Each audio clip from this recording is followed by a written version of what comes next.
Hey. Good evening, everybody. Yeah. How you doing? Great to see you all. And there's quite a few of you already on YouTube. Yes, we can see that. So, hey, tell us where you are, who you are, where you're checking in from. Would love to hear from you.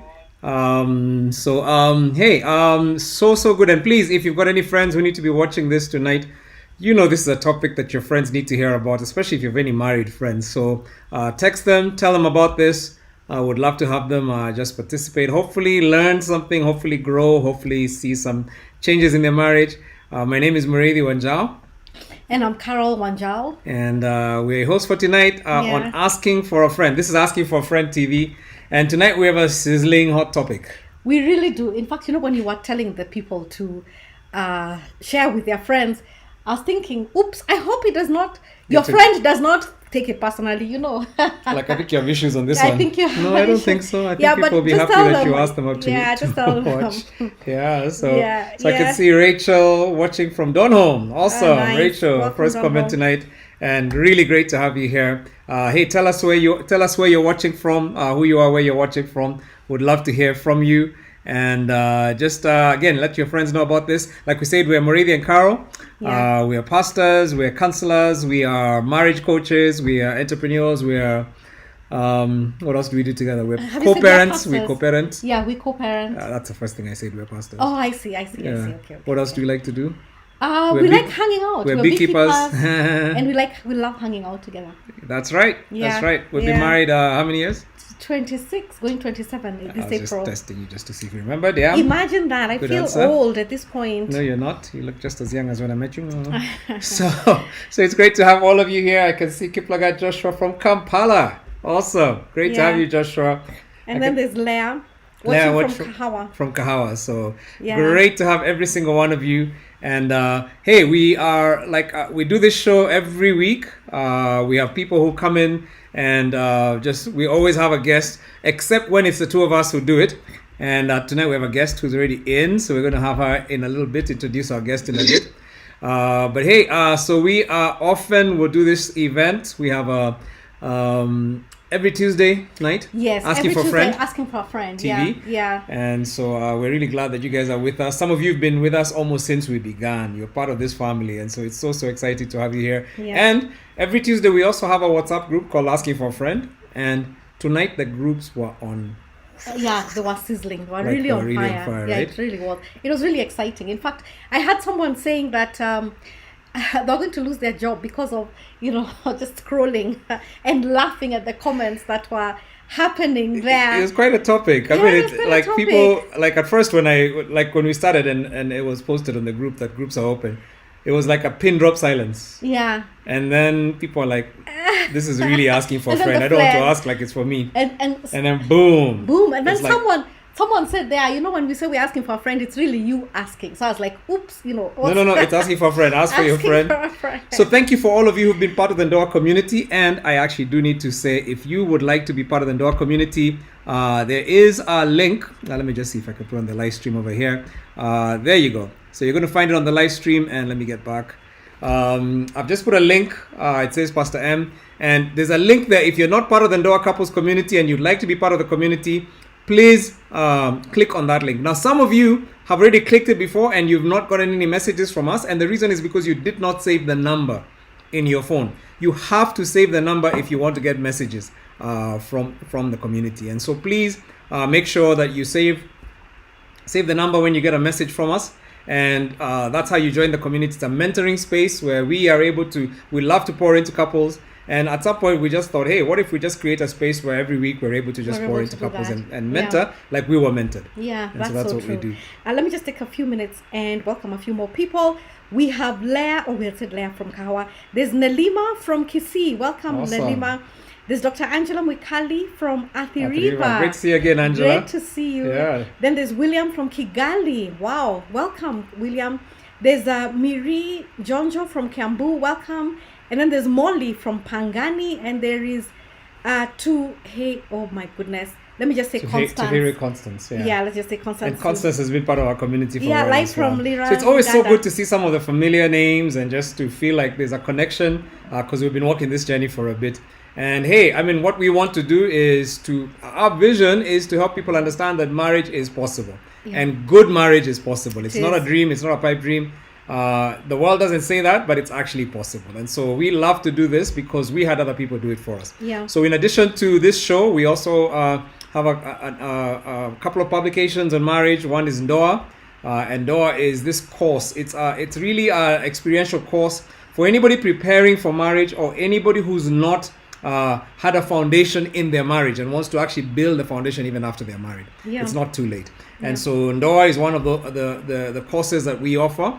And it's run in different places. And so if you're interested in being part of Ndoa, just click on that link again to join the community and then ask about Ndoa. We'd love to send you some information. Yeah, then the second one is called Couples and Money. And this one narrows down, whereas Ndoa kind of talks about, lays the foundations for marriage and talks about various marriage topics like communication, in-laws, temperaments and all that. Couples and Money kind of narrows down and talks about money. Yeah. And I think we put together this experience when we realized that money is such a key issue for couples. And it's not just in Kenya, it's a global problem. Actually, it's one of the leading causes of divorce. Yeah. And this one, it's actually an online experience that helps couples build financial wellness. Is it possible to be one financially? People talk about the he's and the has accounts. But it's possible to achieve financial oneness and to grow in your investments. Yeah. So and that is very key. Absolutely. That is very key. So hey, if you'd like to be part of Couples and Money as well, click on that link, tell us. We'd love to send you some information. I know the next course we should do. Which one? Like after today. It should be Couples and Sex. Like we need to do like 10 weeks sexual therapy course. My goodness.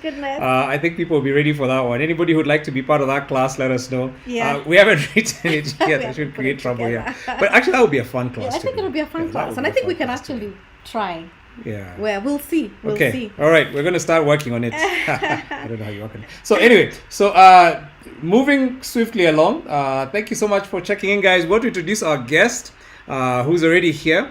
And our guest is, we're really looking forward, and we're so grateful that every week we've had people who've come in. Sometimes it's been couples, sometimes it's been individuals with just either experience or expertise and just willing to share their stories. And so tonight is going to be really fun. Dr. Naomi is a clinical psychologist, many years experience, and we're really looking forward to leverage some of that experience tonight. Yeah, she's a relational expert. Doing individual therapy as well as couple therapy. Absolutely, and we have actually had some therapists this season and counselors, and it was intentional, by the way. This month of February, we really wanted to provide some tools. So please listen up, and if you know somebody who needs to be here, please let them know they need to be here. Send them the link to the show. She's an educator, she's a writer, she's a member of the Kenya Psychological Association. Yeah. And so, ladies and gentlemen, please welcome Dr. Naomi. Woo! Dr. Naomi, we're so glad that you can be here with Dr. us. Naomi. Yeah. Guys, give her some love. Just give her some love. Thank you very much. Thank you very much, Pastor. Great to see you. Thank you so much for making it. I know tonight there was rain in Nairobi, and so there's probably a few people watching stuck in traffic somewhere, and you really had to rush through traffic to be here tonight. So we're really grateful that you made the time to be here. Yeah. Thank you. Yeah. So we want to just jump right in, and like we explained, we've had this show for a while, and every week we have the dilemma we're going to discuss. We usually throw it into our asking for a friend community, so people can just share their thoughts, their perspectives, their questions. And today we had lots of conversations. I don't know why, like I've never seen this happen. People were speaking in Swahili a lot, like speaking in mother tongue. It's like, I think this whole issue of sex is one where people just go deep. I don't know. It just felt like people resorted to the basic instincts. Speak from the heart. Speaking from the heart, yeah. But we had lots of comments and many conversations. When people talked about sexual challenges, either they or their friends have faced in marriage. People talked about things like unresolved issues because of past traumatic experiences. People talked about fear of sex because of illness or things that cause pain or may just have negative perceptions of it. Other people talked about things like different libido between husband and wife and how that can cause a lot of problems. People talked about watching porn together to enhance sex and whether that's right or wrong. I mean, people even went as far as talking about, some of those sexual fetishes, bondage, and how much do you tolerate if your spouse has very weird tastes according to you, and how much is too much. So I mean, people who are really open in the group, and we love that. I think we just love the fact that they were great. There's just a lot of openness in the community. Yeah, and so I'm very glad. In fact, we were commenting that it's people like rushed in just at 7 o'clock, just rushed in with their last minute comments, but that was fantastic. But today I'm so glad that we have Dr. Naomi with us because she is an expert in that she has had vast experience in couple therapy, and we are really glad, Dr. Naomi, that you can be here with us and addressing some of these issues. And I think you say it, and I don't know whether it's not Dr. Naomi said it or you said it, but then there are really no sex therapists. Yes, actually, it was Dr. Naomi. Yeah, I think it was Dr. Naomi who said it, and I think there are people who actually cite themselves as sex therapists. Yeah, or sexologists.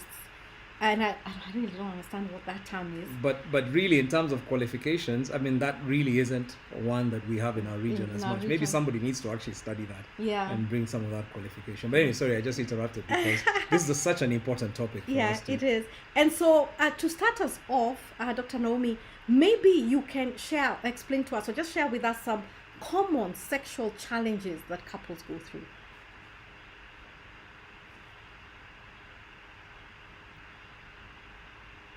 Have we lost you? Is it us or you? I think we're there. Dr. Naomi, I don't know if you can hear us. Okay, I think we might have lost her. Okay, she's coming back on. All right, there you go.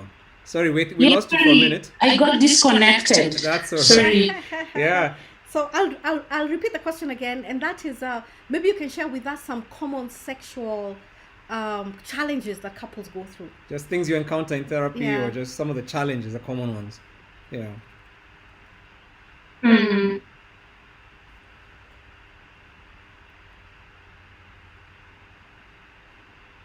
Can you hear? Are we losing her again? Okay. There you go.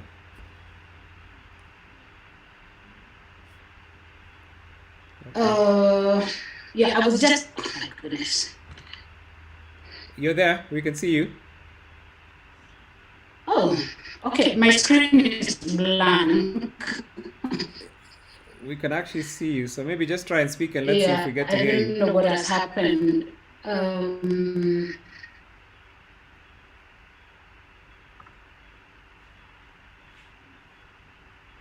Okay, you try turning off your screen for a second and just see if that helps. Maybe just let's use your voice as alone. And so that might help. Are you able to speak? Yes, I can. Yes, I can hear you. I can see you. I don't know. There could be a problem with my connection. I don't know what is happening. Yeah. But I hope it will stabilize within a short time. Yes. So, Kara, you asked about some of the sexual problems that couples present with. Yes. Okay. I can begin. Maybe just This reminds me about. This discussion, let me begin from there. Generally, this discussion reminds me of instances where you have, let's say, a couple presenting themselves in therapy, and in the process, you realize that actually they do not even talk about their sexual needs. They do not discuss about it. And so it is in therapy where you begin to hear, lots of questions being raised, or rather, even people coming into a realization that, oh, goodness me, my partner has these needs and I didn't know.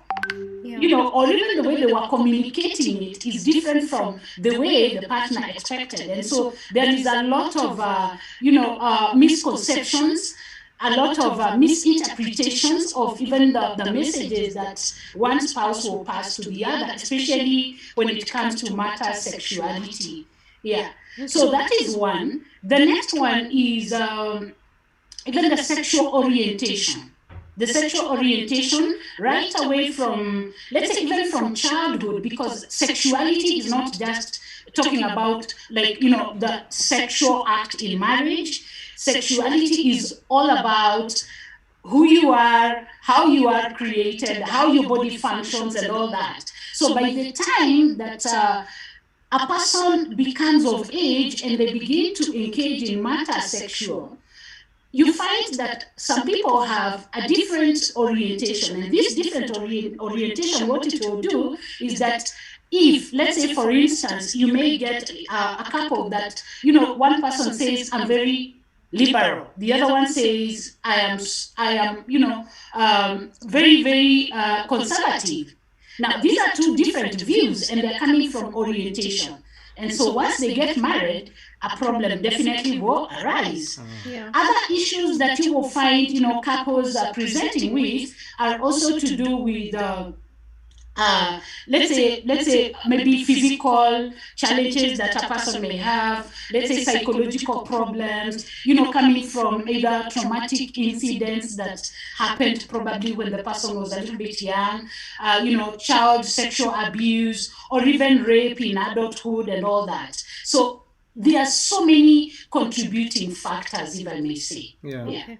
And it's interesting that you say this because one person said they walked into marriage with no clue that there would be challenges when it comes to sex, because everything you see in the media, everything that the culture shows us is that it's almost this biological act. You get it done and it's easy to do, and it's natural. And then you find that there are all these challenges. And I don't know, how do couples, because I think there's almost a sense of shame then. Because people sometimes feel that they are the only ones going through that. I don't know if you ever encounter that, where people are not even willing, they almost want to creep in and not be known as they're coming into the practice.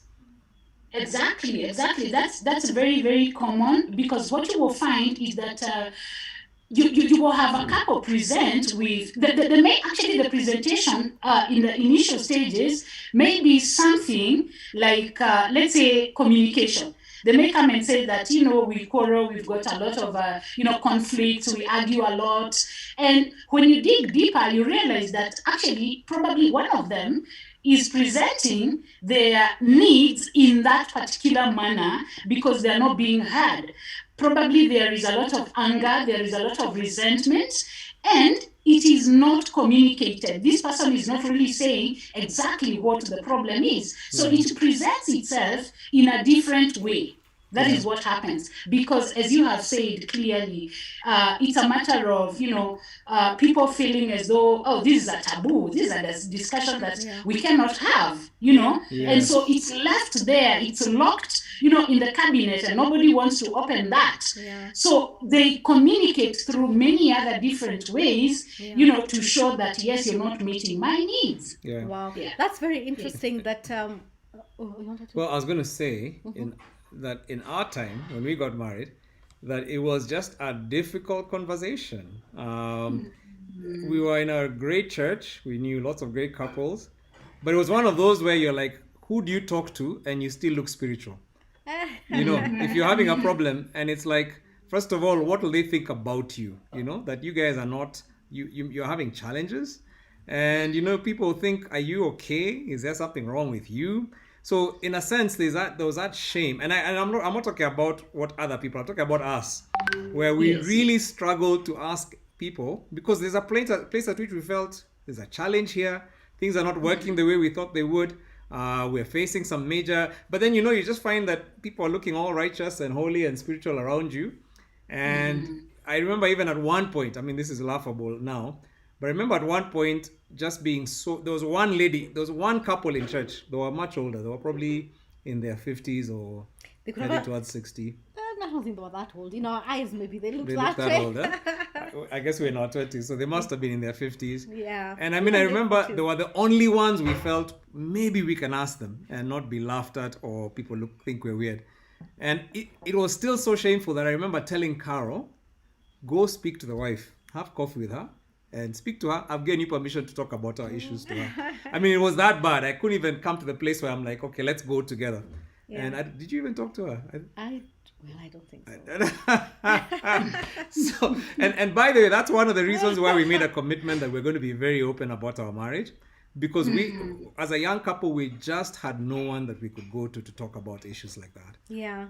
So as I'm hearing you talk about that, it's just reminding me that even back in the day, it was still very hard. It's difficult. Yeah. So one of the things that came up today, or when people are just writing some of their sexual issues, they are, someone just listed, just a few of them. One of them was premature ejaculation, erectile dysfunction, and delayed ejaculation. But I guess we cannot, delve into each one of them. But maybe you can explain to us this whole thing of premature ejaculation. What is the cause of this, and what part does porn have to play? And what part does porn have to play? Because I know with porn, there's a whole thing of there's nothing like waiting. So somebody here is engaged in porn, where you don't have to wait for anybody. You just go right through with whatever that you're doing, but you have your spouse, or then you get married, and then there's this whole thing of you're not used to delaying, and so there's this premature ejaculation. So maybe you can just talk to us about that.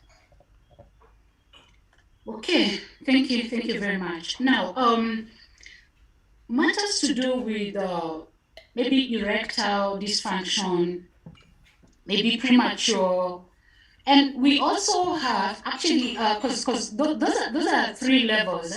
There are three levels of sexual dysfunctions. So you can have the erectile disorder, you can have delayed ejaculation, and that can actually be caused by several factors. When we talk about, let's just begin with the erectile dysfunction, which actually, like it's commonly referred to. A couple will come, or a gentleman will come and say, I've got issues with ED, because they don't really, again, they don't want to go straight into the word, because as we have said, sort of like a no goes on, don't talk about that. So some of the reasons that could cause this could be, number one, it could be a biological problem. And anytime a couple has a challenge with ED, what they need to do is, number one, to roll out. Because even for us, in our organization, when we are working with couples, what we do is, if there is something that probably has a biological explanation, we will refer. We have medical doctors that we work with. So we have to refer this person to ensure that is rolled out. Roll out any biological explanation to this. And now, once we know exactly what the problem is in terms of now, once we rule out that there is no biological explanation to it, we now go to psychological. Could there be a psychological problem? Could there be even a social problem associated with this? The delayed ejaculation, or even a premature, we have premature early ejaculation. Is there a biological explanation to it? If there isn't, then we narrow down to the psychological and the sociological, even social-cultural factors that could be causing this. Other factors would be, let's say now, the lifestyle.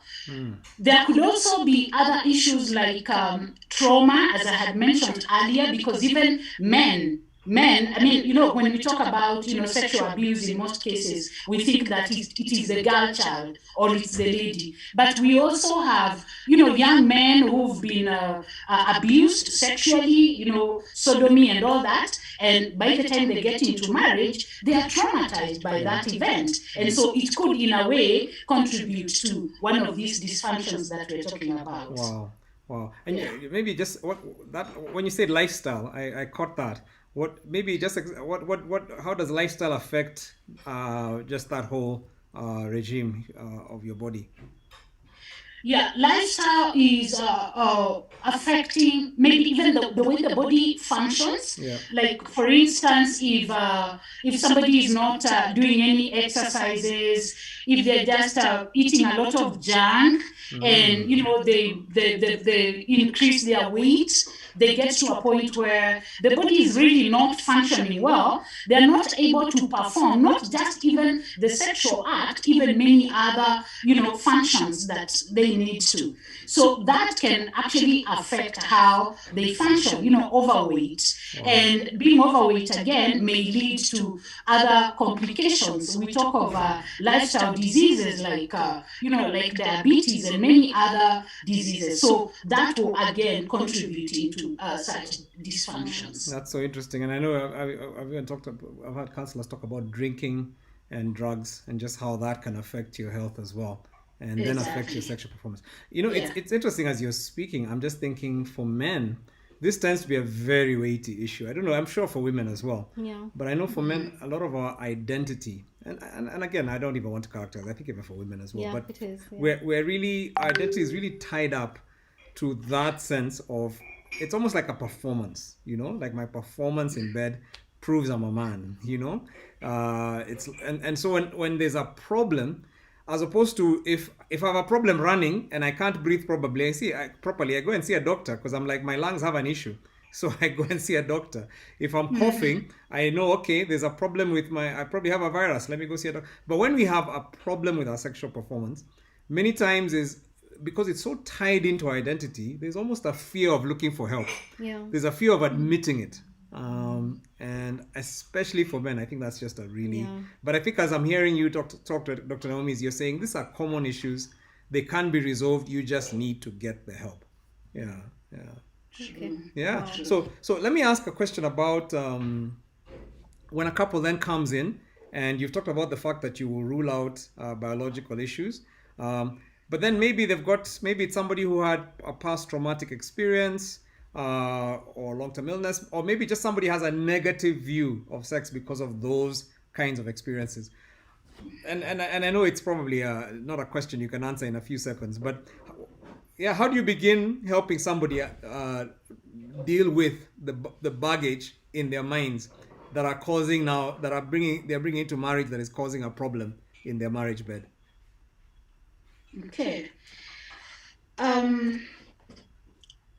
The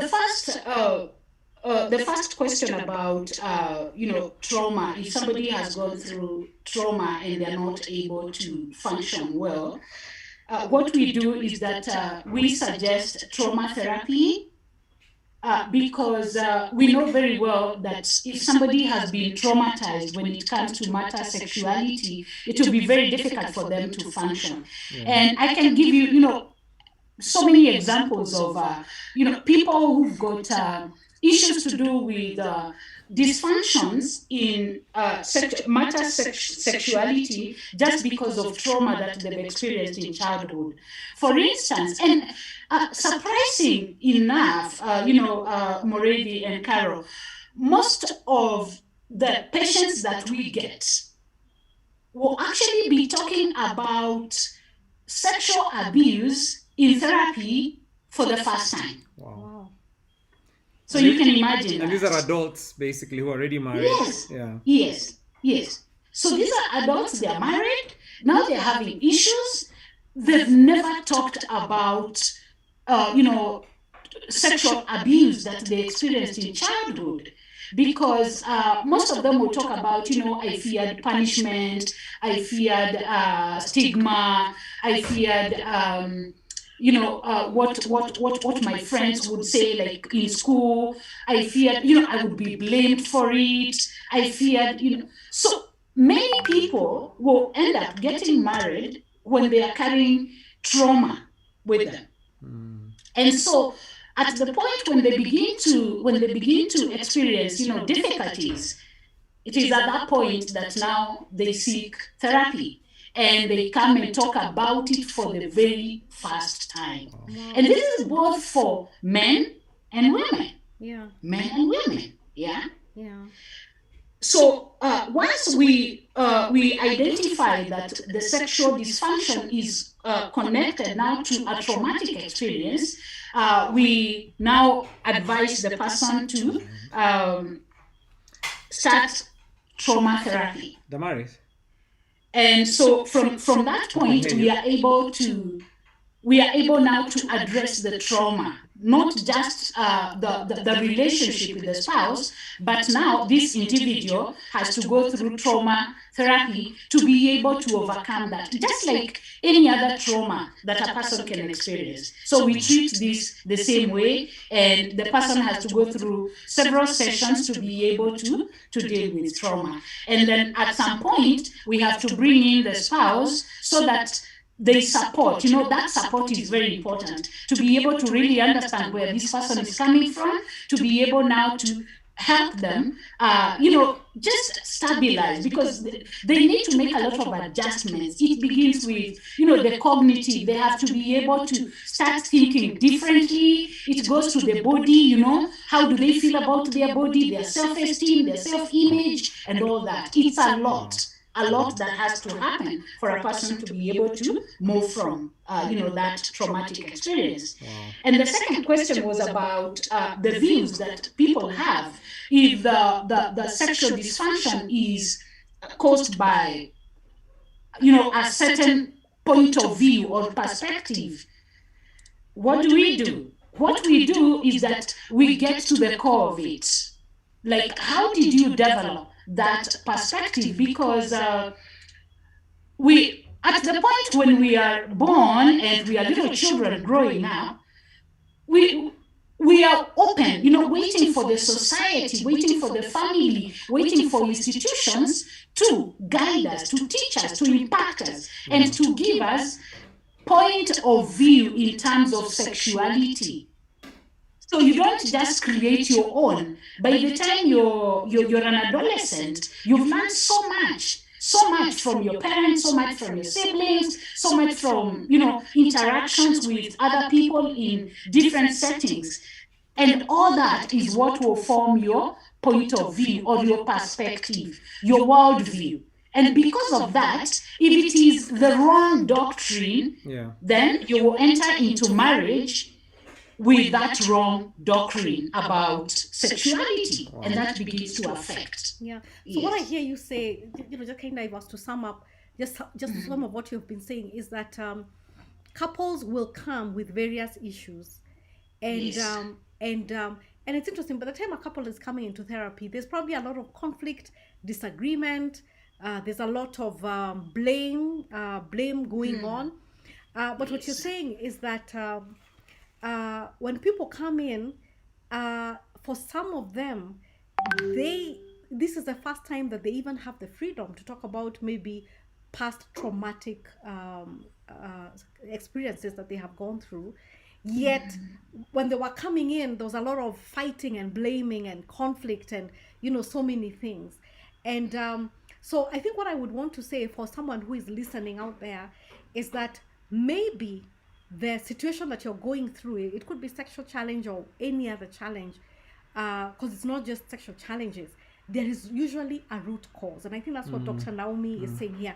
There's usually a root cause. It could be a faulty worldview, or it could even be biological issue, or it could just be some trauma that people have gone through. Yeah. And so I think what we're saying is it be patient with your spouse? And get help. Get help. Because, some of these things won't resolve by just time. No, they don't. The problem is if you've got a faulty worldview and it stays, you'll just get into, what do you call it? You settle. Yeah. You'll end up settling, huh? And then you'll just end up being those old couples who never really experienced, or maybe if you do get to that place, huh? Where you don't separate, but then you end up just being a couple who had a half life. You never really experienced the full joy of your marriage. Yeah. So I think it's so important to ask for, and this is why I gave the story earlier, because we had such a challenge asking for help because of shame. And yet just today there are so many resources. Those days there were no people like Dr. Naomi. Dr. Naomi, by the way, please put on your video. I think people need to see. I hope your internet is better now. But there were no people like you that couples we could run to, or at least they were not known in our time. Huh? Yeah. I don't think it was a common profession.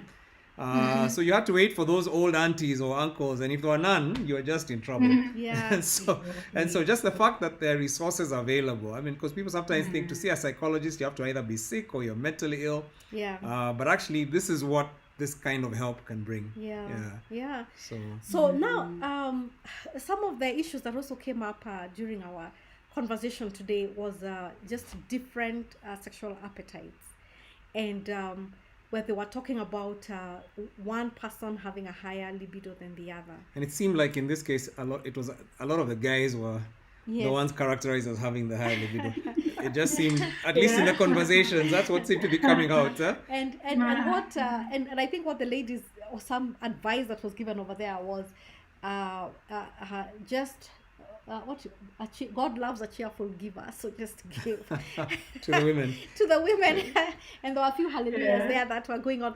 But maybe you can tell us some of the steps that you take to help a couple resolve this libido issue. Just differences. Just differences. What are some of the steps that you take them through?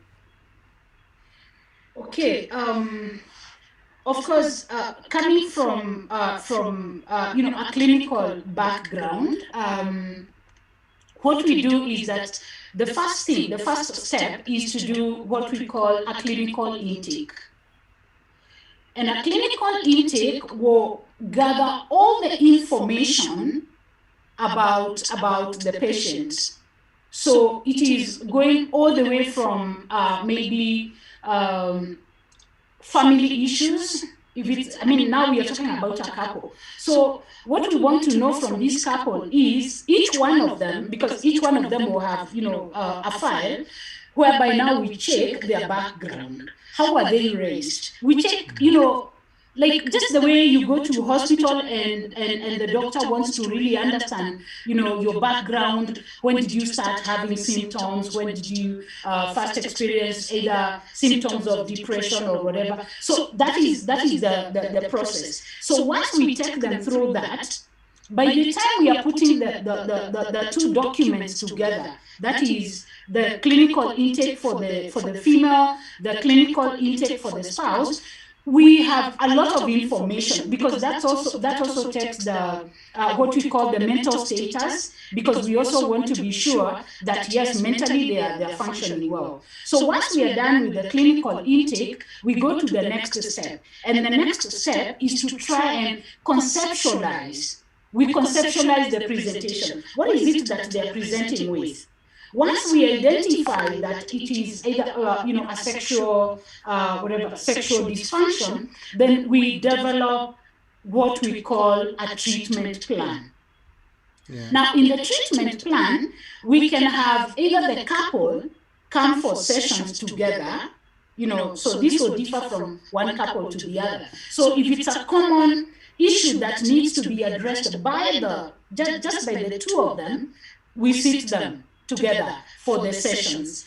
If we realize that actually there is a problem with one of them that may need specialized attention, what we do is we split them at that point.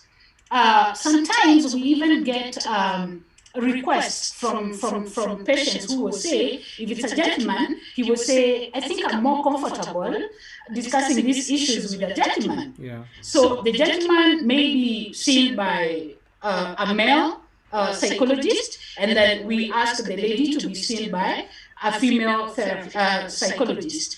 Once they are done with their individual sessions, we then bring them together. So they see separate people, and then we bring them together for now a common session where they can now bring in the issues that they've been discussing separately and see how the insights can help them to be able now to address the common presentation. Absolutely. So that's the process. That's thanks for that. That's very helpful. I think it's good for people to understand when you go to a clinical psychologist, this is what you'll expect. And Doc, let me just say this on behalf of the boy child, the guys who are watching. This is not easy. The reality is, and I don't know, with respect, wifey, I think I say this a lot.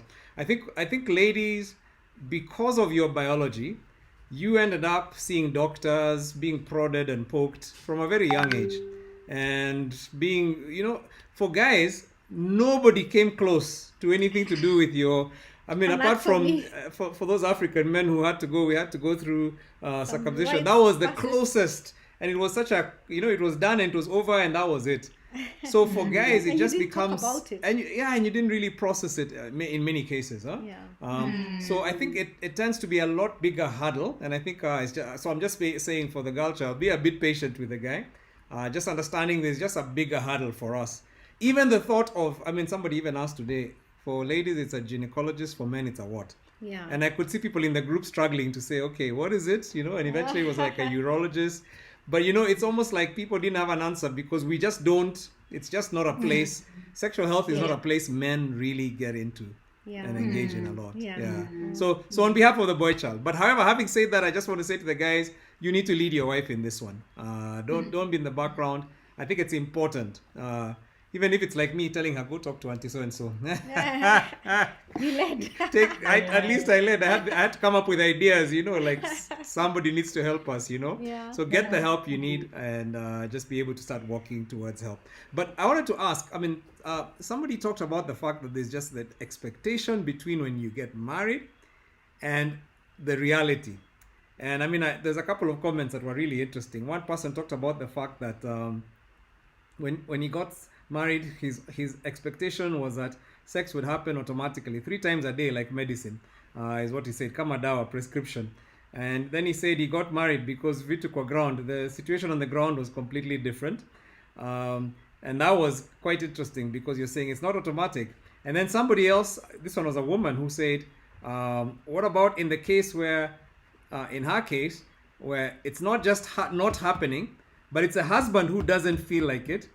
And it's not a medical condition. He just doesn't feel like having sex. So there's this expectation that people had when they were getting into marriage, and then the reality in the ground was just completely different. And I don't know what you tell couples when they come in with that kind of disappointment. And maybe these are just two scenarios where maybe the guy I guess maybe you talked about the guy and the higher libido and the wife who maybe was not interested. In this other case, it was a woman who was like, this guy is just not even interested. And it's been a long time. Actually, she said it's been a long time since we actually had sex and he's not interested. What do you do in those cases? Wow, that's interesting. It's like a couple that there is this story of a couple that have not had children for like 2 years, and they go to a psychologist, and the psychologist wonders, what could be happening.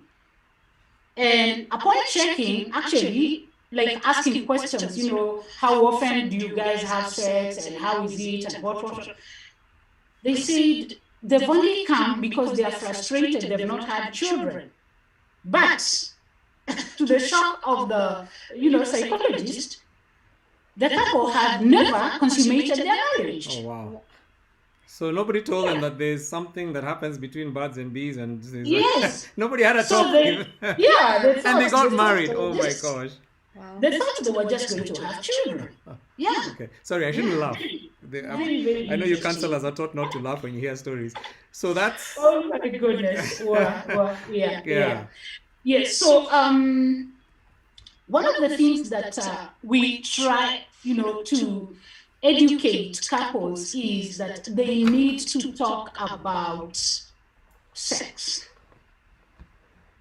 If they talk about money, they talk about investments, they talk about raising children, they must talk about sex. If they're not talking about sex, it doesn't just happen. It will not just happen. If you don't talk about even the food that you're eating in your house, let's say, for instance, if your wife or whoever is cooking for you is just doing the same dish every day, and you're not talking about it, what happens? You get frustrated. Yep. You get frustrated, yet you're not talking about your needs. You're not saying, I wish, maybe, we can change this, whatever, this menu, we can do this, we can do this. You might start looking for restaurants to eat outside home. That's the thing. So the bottom line here is, can couples talk about sex? Wow. And that is why, actually, we generally advise that maybe either in a fortnight or in a week. If you cannot afford, weekly meetings, meet in a fortnight. Wow. Or at least once per month, the worst. A board meeting, your family board meeting. Just the two of you. Just the two of you. Yeah. Talk about your needs. Talk about your expectations. Talk about, because in most cases, what couples will do is that they will sit, they will have these very serious meetings about investments. Yes. Or about the children. Yeah. Yes, exactly. But they will not talk about sex, yet they have expectations. Wow. Now, when these expectations are not met, they begin to blame the spouse. Yeah. Yet, they've not communicated. Wow. Yes. Wow. So, as I said, that's the bottom line. Talk. Speak and talk. Wow. Yes. There's no medicine. Maybe I should ask on the YouTube group. When was the last time you talked? So I don't know. I don't know if somebody here will write last week or 2 weeks ago or yesterday. When was the last time you and your spouse actually talked about sex? Because that's and remember, if I may just chip in there. Now, remember, in most cases, most couples, the time that they will relate sexually is at night. Yes? Yeah.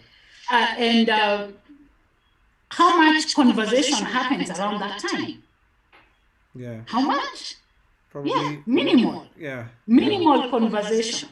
So, unless now the couple is intentional, those very night whispers may not help.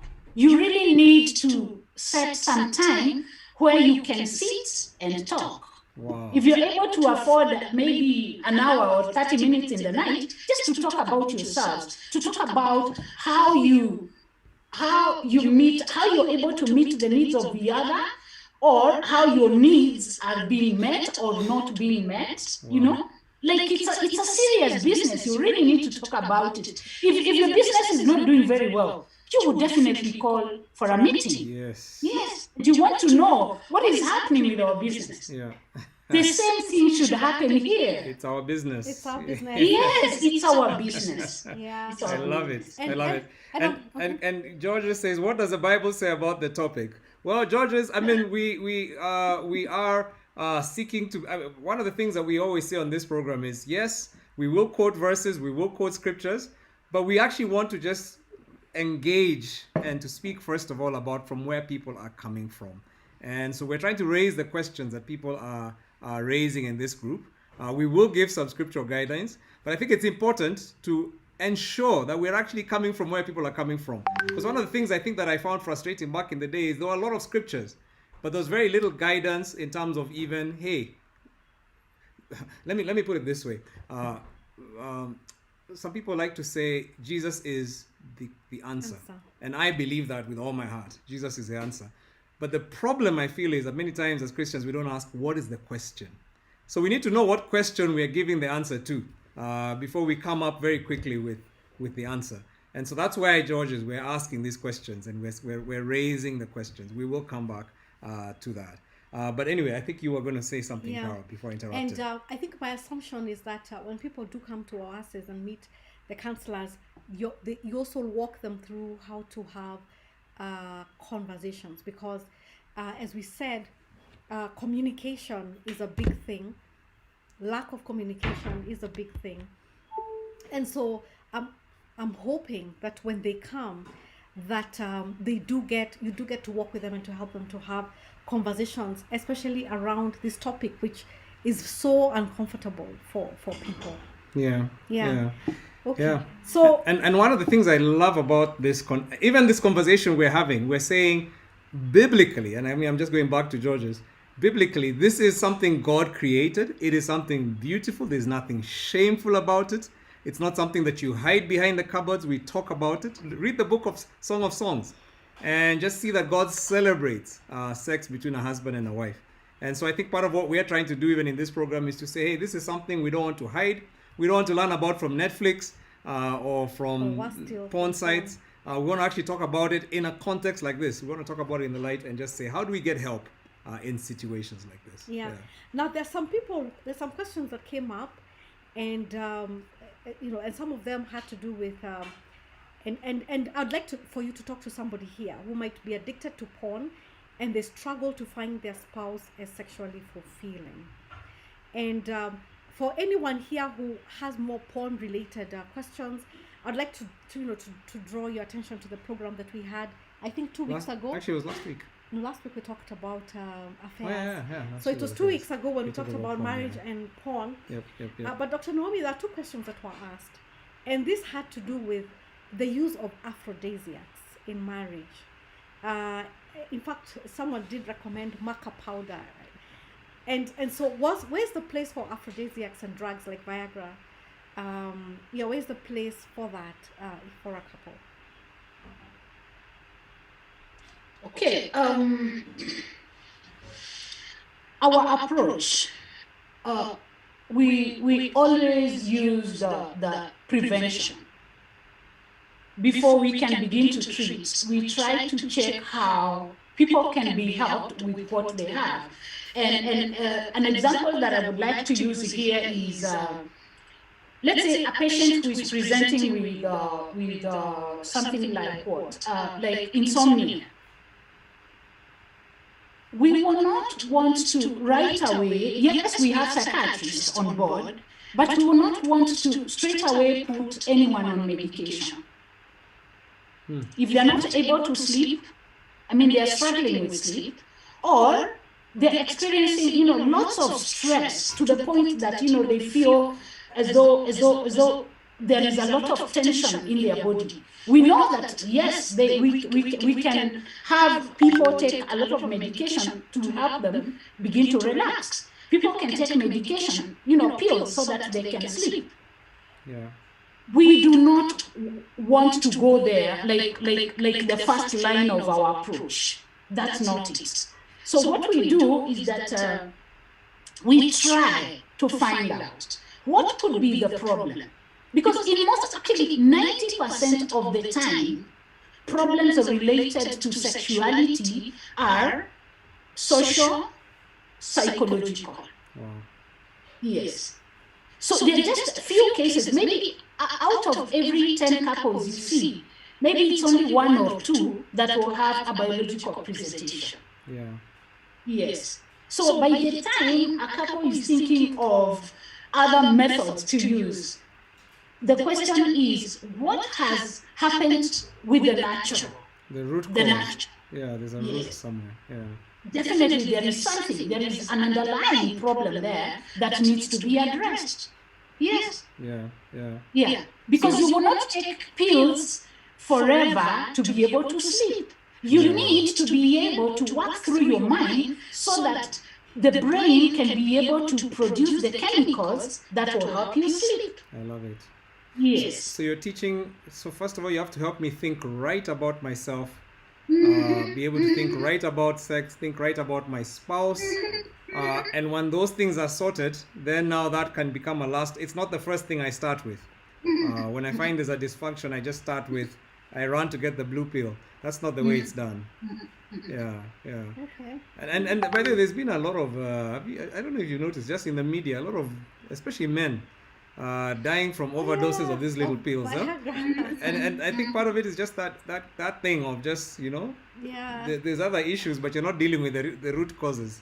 And some of them might even be biological issues, like health issues. Yeah, especially with aging. I don't know. Yeah, but rather than dealing with the key issues, then you're using a pill. Yeah. I think that's so powerful. By the way, if you have any other questions, let us know, our audience. If you have anything else you'd like us to ask, Dr. Naomi would love to engage on your behalf.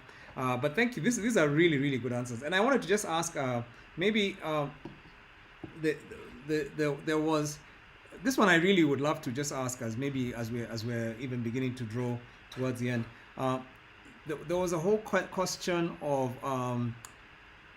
when your partner is uncomfortable with something that for you is a turn on, so maybe for you there's some kind of role playing or just something that maybe even, and I think violence. Nowadays we even see some people, it's violence that maybe is what's getting them, that's what they want, some kind of, And then for the spouse, they're feeling, now you're pushing the. Is there a line?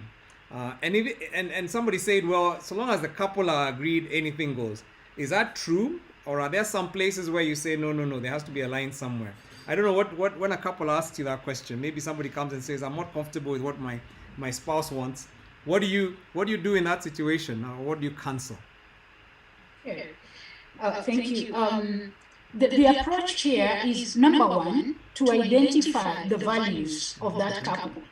And actually, more often than not, we've come to realize that there are couples who do not have common values. I mean, they are married, yes, same home, same, raising children together, but they do not have common values. Now, if you do not have common values, you will definitely differ in the way you approach issues.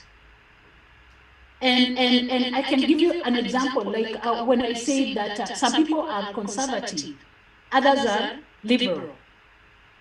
So, if you're in this institution where, like one spouse, if probably they feel I'm not satisfied here, it is okay maybe to buy sex, or it is okay. Even some, couples will do, or rather some, spouses will, masturbate. We have cases of even people like getting addicted. They're married, but they get addicted to masturbation,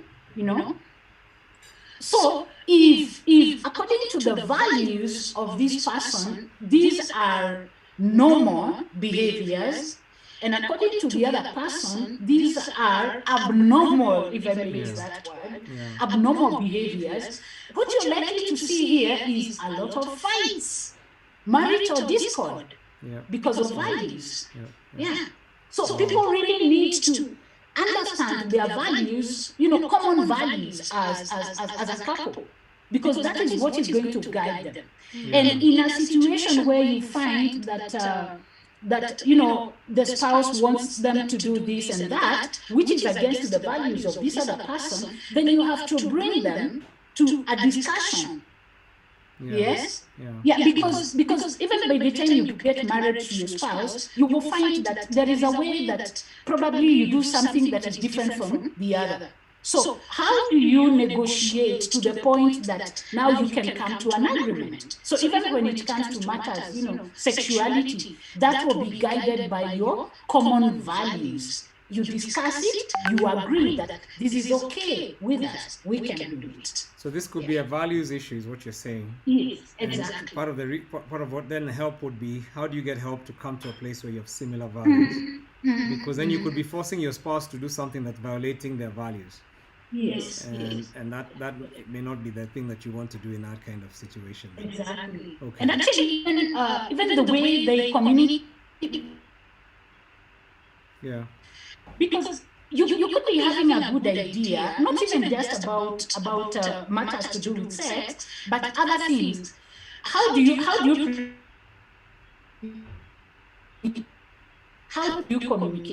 Yeah. So you may be having something that can work very well in your marriage, but the way you communicate it, again, probably going to, personality differences. There are people who are forceful. There are people who, sort of like confrontational. There are people who just dictate upon the other person. There are people who will not even allow their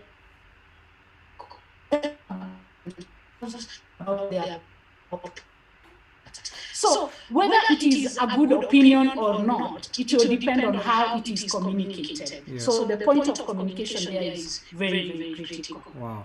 Well, this is really good, and I think one of the things I also want to say is we've really had some good. I've loved reading the groups, because when people ask, there's been a lot of counselors on our groups, wouldn't you say? Yeah. I mean, there's just been people who have jumped into the asking for a friend group, and it's been a space of mutual learning, a place where people are offering counseling. And thank you so much for those of you who've been part of the community, where you've shared your wisdom with others. You've sought to help others grow through your own experience. And it's clear some of you, you just have been married longer, or you just have been mentored, and you're able to just share some experience that's really been helpful.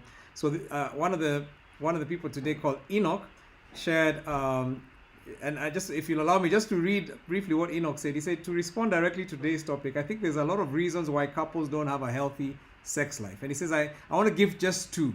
I thought this was really interesting. He said, number one, we have an adversary, the devil, who doesn't want us enjoying God's good gift of sex in marriage between a man and a woman the way God intended it. So he will pervert it, twist it, distract us in every way he can, from pornography, masturbation, homosexuality, adultery, you name it. He would rather you have sex any other way than how God intended it. So let's not be unaware of his schemes. Yeah. So the first thing he said is, listen, understand you have a common enemy as a couple. And the enemy is not your spouse in this issue. There's an enemy who does not want you to enjoy the gift that God gave you. And then number two, the world around us glorifies the wrong kind of sex at the wrong time. And I think these points are pretty related. Huh? Yeah, that's true. And it says, when you're single, you're constantly grappling with the hypersexualized world around us. Kids are encouraged to explore their sexuality and enjoy themselves. And then, but on the other hand, marriage is fought left, right, and center. And it says, just try naming one or two popular series or movies where marriage is portrayed positively with couples having a healthy sex life. Yeah. And I think so thank you, Enoch. I thought this was really profound because it said, if we buy into the lie from the world or the devil about sex and marriage, we will never enjoy sex the way God intended it. And I thought, I don't know, Dr. Naomi, whether that's something you've experienced, where just people coming in with very different worldviews that have been twisted. And it's just the way the world has shaped us, because this is what we're receiving from the world. And then we're both Christians, we come for counseling, but then our worldviews are completely far from what we state we believe.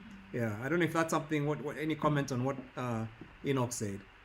Yeah, I think I'm totally in agreement. Yeah, totally in agreement with that, because actually, yes, it is true. We have so many cases of, sort of sexual perversions that we're connected. Sorry, Dr. Naomi, I think you lost us a bit. Are you still there? Okay. So yes. So you can hear us. Okay, fantastic. So okay, all right. I think we're back. So thank you so much, and I think that's so profound. I think we need to make sure we win the battle for the mind, and it's so important. I mean, one of the things that Kara and I have been talking about is how do we even, because the world has such a strong message for couples today, and for families today, and yes, God's word has a very powerful message, but you listen to God's word on Sunday, and then the rest of the week. For many people, at least, the rest of the week you're inundated with this huge stream of just messages that make your marriage not seem like the place to get fulfillment. Yeah. And so I really appreciate the fact that there are people like you out there to help us to walk this journey. We're going to actually be asking you in a minute to share contacts for Oasis, for the place you work in, because we'd like to just hear more about them and how they help couples. There's quite a few of you who've been asking, those who are watching, there's quite a few of you who've been asking about where you can get a counselor or get help for yourself or for your marriage. And I love the fact that where you work, Dr. Naomi, there's capacity for that. And so we want to give you the contacts. I don't know if it's you who's going to do that for us. Yeah, I think you're on Facebook. Oasis Counseling is on Facebook. So I'm assuming if people go to Oasis Counseling, they're going to get the information. Oasis Africa. Oh, Oasis Africa. Okay. Yes, because there are several other Oasis. Yeah. Yeah. So Oasis Africa, and maybe I can just share the phone number just in case somebody wants to call. Yeah. Okay. Yeah. Go ahead. Yeah. 0725. Okay. I'll write it over here. 0725. 3666 14. All right. So we would love to just recommend Oasis. We have had experience. Actually, Carol worked with Oasis quite a few years ago, and they are Christian, Bible-based counselors, clinical therapists, and all kinds. You're going to find all kinds of specializations there. And if you need couple therapy, if you need individual therapy, please just take advantage. Use that number, and I know you're going to get someone to work with you and help. So we've said that asking a friend, we have a whole bunch of referral counselors that we like to refer, and Oasis is definitely among the top that we like to just refer, because they've had a good track record in the past.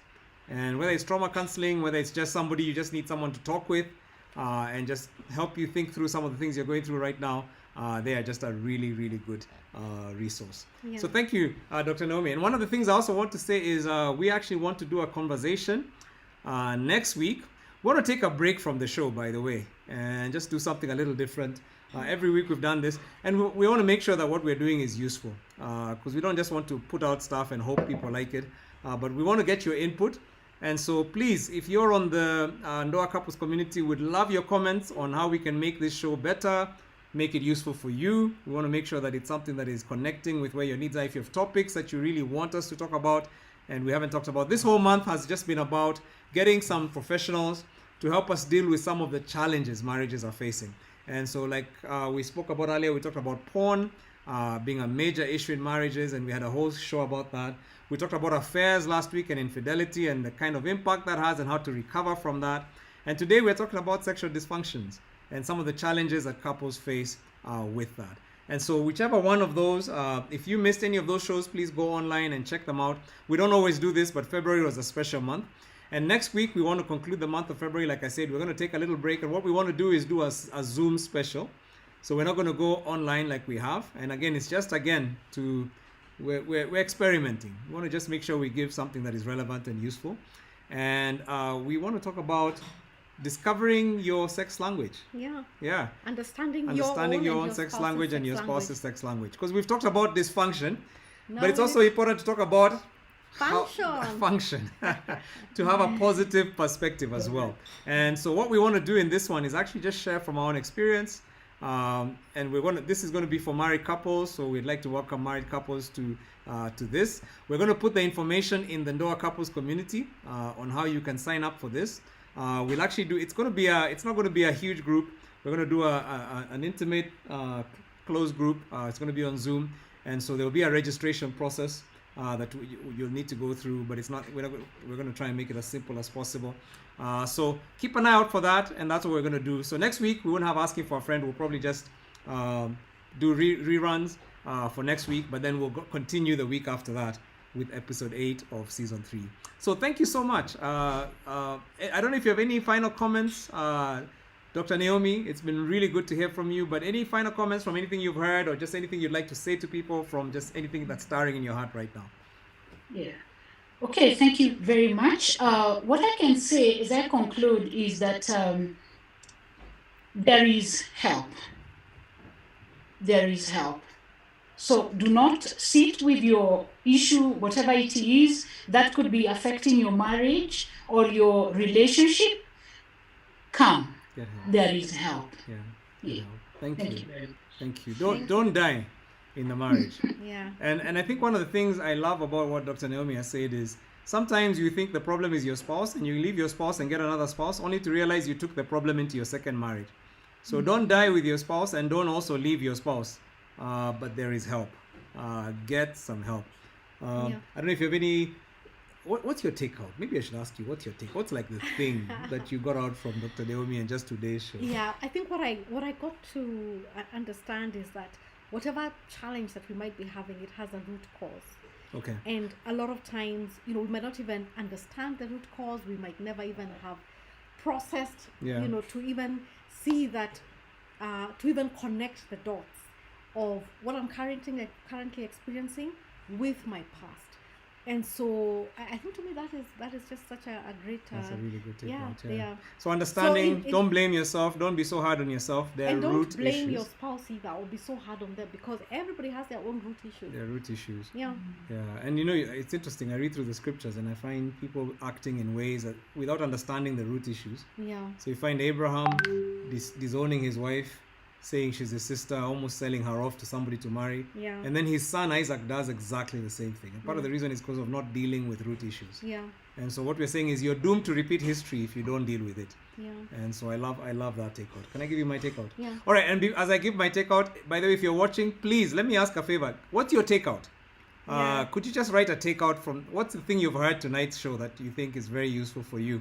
And the reason I'm asking this is as you share it, maybe there's somebody else who didn't hear it and they're like, wow, I never heard it that way. So please share with us your takeout. But my takeout was something Dr. Naomi said that I thought was profound. She said, it's our business. Yeah. That was so profound. Yeah. We can talk about our investments, we can talk about our children, we can talk about our food, but this is our business as well.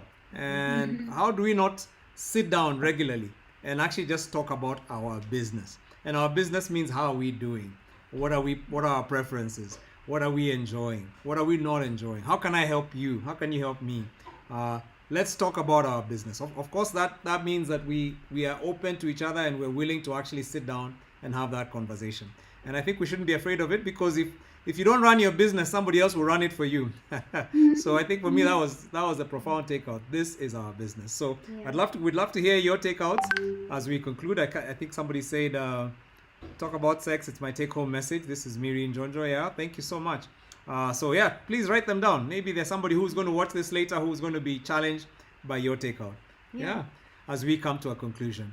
So thank you so much. This has been a phenomenal show. Yeah, thank you. Hey, Thank you, next Dr. week, remember we have a conversation, understanding. Yes, understanding your own and your spouse's sex language. Did you know that you actually have a language? Yeah. Did you know that and it's probably, you speak French and they speak Italian. You speak Kao and they speak Buganda. Yeah, whatever. And that could be part of the challenges. Yeah. So how do you understand the languages, and then you start to apply them in your own marriage? So we're going to be doing that conversation. It's just going to be, we won't have a guest actually, it's just going to be the two of us. The two of us, We'll yeah. be sharing from experiences, but also just hoping to bring something that will be a blessing insight. to you and insight. Yeah. And so please make sure that you're with us next week. So I think on that note, maybe we can just conclude in prayer. Okay. And Yeah. how would you like All us right, to yeah, do? let's pray. Let's just pray. Yeah, Father, we are thankful for this time that we have had. Thank you for Dr. Naomi, who has just shared amazing insights into these issues. I want to pray for anybody out there who just had this word. I pray that it will be one of encouragement, but most of all to understand there is hope and that you can get help. So I'm really just asking for anyone who needs help, that you give them the courage to take that bold step, understanding it is their business. Nobody else can sort it out for them, but that they would be willing to seek help. So Father, we are thankful for this program and the conversations that we have had. We ask for your blessings as we go to bed. For we pray these things in Jesus' name. Amen.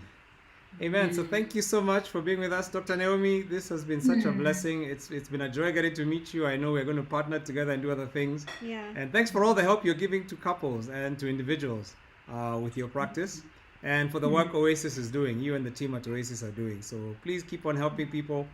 You know that our generation needs you. Yeah. And for the rest of you, everybody who checked in, thank you for being with us in our living room tonight. We're so excited that you are here, and God bless you and have a fantastic, wonderful evening. If you'd like to be part of the Ndoa community and you're not yet there, please make sure that you sign up on the link. It's the first link. It's a link that I posted on this chart, and would love to just have you in our mentoring community and walk this journey together. Yeah. So good night, everybody. Good night. Good night. Bye. Good night.